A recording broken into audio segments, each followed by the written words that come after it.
پاک صلی اللہ علیہ وسلم نے حضرت ابو بکر صدیق کو بلایا، فرمایا یہ جبہ بڑی برکت والا ہے، اسے پہن کر بڑی برکت ملے گی، اگر میں تجھے دے دوں، یہ جبہ اگر تجھے دے دوں تو کیا کرے گا؟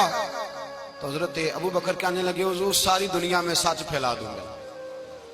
حضور نے فرمایا نہیں، تو اللہ کے راز تک نہیں پہنچا۔ حضرت عمر کو بلایا، کہا فاروق اعظم اگر آپ کو دے دوں تو کہا حضور عدل سے بھر دوں گا ساری کائنات۔ فرمایا بات تیری ٹھیک ہے پر راز الہی تک نہیں پہنچا۔ عثمان اگر تمہیں دوں تو جناب عثمان غنی رضی اللہ تعالیٰ عنہ عرض کرنے لگے حضور اگر مجھے ملا تو میں حیا کی چھاؤں کر دوں گا، ہر جوان ہر بچی کے لیے حیا کے فیصلے کروں گا اللہ تعالیٰ کی دی ہوئی طاقت سے۔ حضور نے فرمایا بات تیری بڑی خوب ہے پر تو مراد تک نہیں پہنچا۔ میرے رسول نے مولا علی کو بلایا، پاس بٹھایا، فرمایا علی اگر یہ جبہ تجھے دوں تو کیا کرے گا؟ حضرت علی نے آنکھ کھول کے حضور کا چہرہ دیکھا، عرض کرنے لگے محبوبہ اگر مجھے مل گیا تو میں اللہ کی مخلوق کی پردہ پوشی کروں گا، میں رب کی مخلوق کی میں پردے ڈالوں گا، مخلوق کے عیبوں پر میں چھپاؤں گا اس جبے کی برکت سے۔ حضور کی آنکھوں میں آنسو آئے، فرمایا تو رب کے راز تک پہنچا ہے، جبہ تیرا ہی بنتا ہے، تو پہنچا ہے اللہ کے راز تک۔ میرے حبیب کریم سید عالم صلی اللہ علیہ وسلم کی خدمت میں کچھ لوگ آئے کہ حضور علی نے سختی کی ہے ہم پر، شیر خدا نے سختی کی ہے، بعض جنگ کے موقع پر کہیں سپاہ سالار بنے ہوں گے یا جو معاملہ تھا سختی کی ہے۔ کہتے ہیں حضور کی بارگاہ میں لفظ کہے تو نبی پاک ناراض ہو گئے۔ فرمایا تمہیں پتا ہے علی کون ہے؟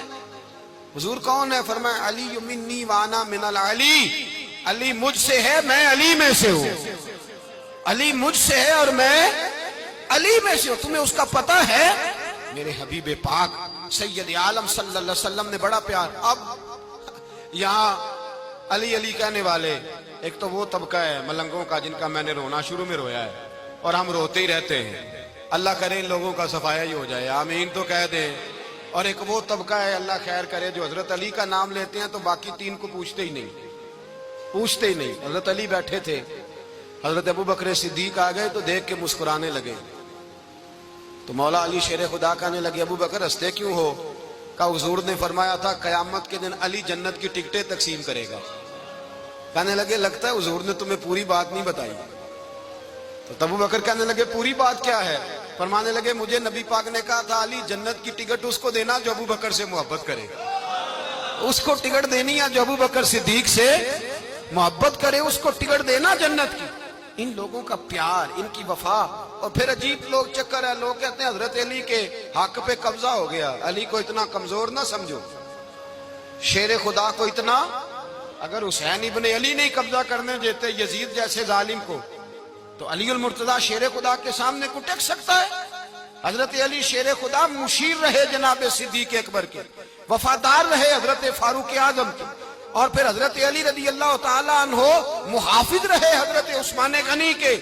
رسول پاک کا وصال ہوا نا، حضرت بلال نے منہ سے لفظ ہی کوئی نہیں ادا کیا، کسی نے اپنا دکھڑا کسی انداز میں سنا لیا۔ حضرت عمر نے کہا، جس نے کہا حضور وصال کر کے گردن اڑا دوں گا۔ حضرت عثمان غنی نے کہا خبردار کوئی مجھے آ کے نہ بتائے کہ مصطفیٰ وصال کر گئے۔ حضرت علی المرتضیٰ رضی اللہ تعالیٰ عنہ نے فرمایا نہ بھائی میرے مصطفیٰ پر تو موت آتی ہی نہیں، جس طرح آپ لوگوں پہ سب لوگوں نے اپنے اپنے اظہار کر لیے نا، بلال نے کسی کو دکھ بتایا ہی نہیں، ایک کونے میں بیٹھ کے نا حضرت بلال اکیلے آنسو بہاتے رہے، کسی کو بتایا ہی نہیں، اکیلے روئے۔ ایک شخص کہنے لگا یار بلال بولتا نہیں، کہا نہ بلاؤ اسے۔ عصر کی نماز کا وقت ہوا نا تو وہ بلال جو کعبے کی چھت پہ بغیر سیڑھیوں کے چڑھ گیا تھا، وہ بلال جو کعبے کی چھت پہ بغیر کسی سہارے کے چڑھ گیا تھا، اس بلال کو کہا کہ بلال چل ذرا آذان پڑھ مسجد کی چھت پہ چڑھ جا۔ حضرت بلال کئی بار چڑھے اور کئی بار گرے، کئی بار چڑھے اور کئی بار گرے۔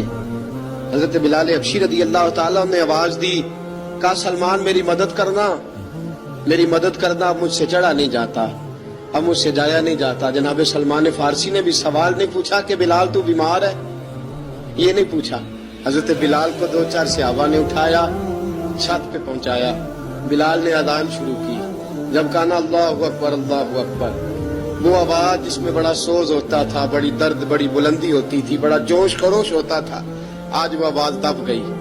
جب بلال نے کہا اشہد ان لا الہ الا اللہ، حضرت بلال رضی اللہ تعالیٰ عنہ نے تھوڑی دیر روک کے سانس لیا. جب کہا اشہد ان محمد رسول اللہ، جو سارے چپ کھڑے تھے نا ان میں سے ایک بابا رو پڑا، جس کا نام ابو بکر صدیق تھا. جب حضرت ابو بکر صدیق کی آنکھ میں آنسو آیا تو حضرت بلال چھت کے اوپر زمین پہ گرے اور کہا ابو بکر یہ ڈیوٹی کسی اور کی لگا دے، یہ ڈیوٹی کسی اور کی لگا دے، اب میری روح اجازت نہیں دیتی، مصطفیٰ کریم کے بعد مجھ سے اذان نہیں پڑھی جائے گی. آپ نے واقعہ سن رکھا ہے کہ ایک بار صحابہ نے بلایا، دوبارہ آئے، حضور خواب میں ملے، کہا بلال تو آتا کیوں نہیں؟ بلال چھوڑ کے چلے گئے تھے. فرمایا اب میرا یہاں دل نہیں لگتا. ملک شام کے شہر حلب میں چلے گئے تھے، چھوڑ دیا تھا مدینہ منورہ. اب میری نگاہوں میں جچتا نہیں کوئی، جیسے میرے محبوب ہیں ایسا نہیں کوئی. حضور خواب میں ملے، آئے مدینے. حضرت بلال آخری بار، لوگوں نے کہا اذان پڑھو، کہا مجھے وہ اذان بھول ہی گئی ہے جو مجھے مصطفیٰ کریم کے زمانے میں پڑھا کرتا تھا، مجھ سے نہیں پڑھی جاتی. نہ مجھے کہو، میں کیسے پڑھوں؟ امام حسن اور حسین نے آ کے دامن تھاما نا، تو کہا بیٹا میں تمہاری نانی کا بھی نوکر رہا ہوں، میں تمہاری ماں کی چکی بھی پیستا رہا ہوں، مجھ سے کوئی فرمائش نہ کر ڈالنا. میں نے نوکری کی ہے اور مجھے اگر اللہ نے توفیق دی تو میں تمہارے بچوں کے پیر بھی دھویا کروں گا. لیکن امام حسن رضی اللہ تعالیٰ عنہ نے فرمایا بلال ایک بار تو اذان سنانی پڑے گی. سنائی بلال نے اذان.